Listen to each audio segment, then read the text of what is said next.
नमस्कार दोस्तों, supreme court की 2 जजों की बेंच ने दिल्ली के मुख्यमंत्री अरविंद केजरीवाल को 1 जून तक अंतरिम जमानत दे दी है और साथ ही उन्हें चुनाव प्रचार करने की भी इजाजत मिली है। लेकिन केजरीवाल को 2 जून को दोबारा सरेंडर करना होगा और इसका मतलब ये है कि लोकसभा चुनाव के आखिरी चरण की वोटिंग तक केजरीवाल जेल से बाहर रहेंगे। केजरीवाल का आखिरी चरण तक बाहर रहना काफी कुछ उलट पुलट कर सकता है। तो आज की वीडियो में हम इन्हीं सब मुद्दों पर बात करेंगे कि क्या विपक्ष के पक्ष में लोगों के मन में सहानुभूति बढ़ेगी, क्या केजरीवाल की रिहाई से विपक्ष को फायदा मिलेगा।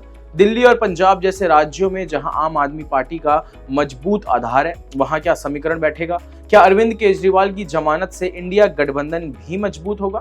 आइए वीडियो शुरू करते हैं। इन सभी मुद्दों पर बात करने से पहले आइए जान लेते हैं कि कोर्ट की तरफ से सीएम केजरीवाल को क्या क्या पाबंदियां दी गई हैं, यानी क्या क्या रिस्ट्रिक्शंस लगाई गई हैं। आपको बता दें, कोर्ट ने अपने आदेश में कहा है कि लोकसभा चुनाव 5 साल में होने वाली एक अहम लोकतांत्रिक घटना है। कोर्ट को अंतरिम जमानत देने से पहले इस पहलू पर विचार करना था। कोर्ट ने कहा कि अरविंद केजरीवाल का कोई आपराधिक रिकॉर्ड नहीं है और वो समाज के लिए खतरा नहीं है, इसलिए उन्हें जमानत दी जा सकती है। इन सब बातों को ध्यान में रखकर कोर्ट ने कुछ शर्तों के साथ केजरीवाल को जमानत देने का आदेश सुनाया।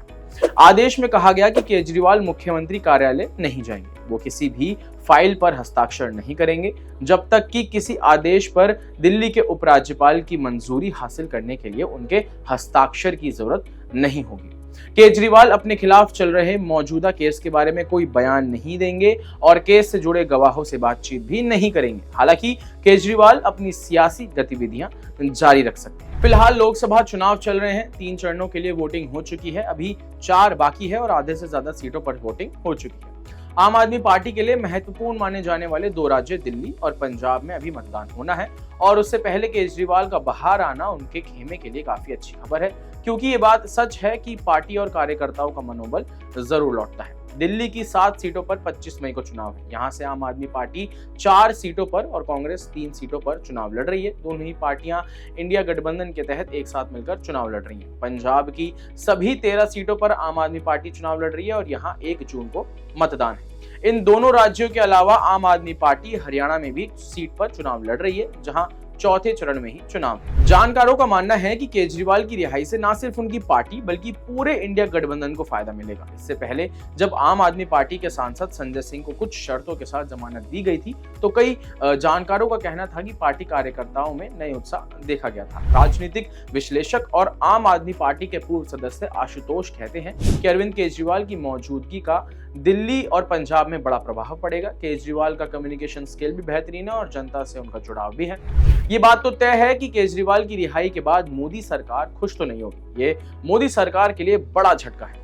केजरीवाल सिर्फ कुछ राज्यों में कैंपेन ही नहीं करेंगे, बल्कि इंडिया गठबंधन की तरफ से वो दूसरे राज्यों में भेजे भी जाएंगे और मौजूदा वक्त में मोदी और राहुल गांधी के बाद केजरीवाल बड़े नेताओं में से एक माने जाते हैं और बीजेपी को बड़ा झटका इस वीडियो, जो वायरल वीडियो है अमित शाह की, इससे भी देखा जा सकता है, जिसमें वो केजरीवाल के बारे में क्या कुछ कह रहे हैं। आइए देखिए। केजरीवाल को आज जमानत मिली है, वो कह रहे हैं सारे देश में। आपने ऑर्डर पढ़ा है? ये जमानत नहीं है, टेम्पररी बेल है। 1 तारीख को फिर से सरेंडर होना है। वो कोई प्रभाव पड़ेगा क्या? वो कह रहे हैं सारे देश में चुनाव हम प्रचार करेंगे, ऐसा कोई प्रभाव पड़ता है? नहीं तो वो कर ही सकते हैं, इसमें क्या है। बहुत सारे लोग प्रचार करें, वो भी करें।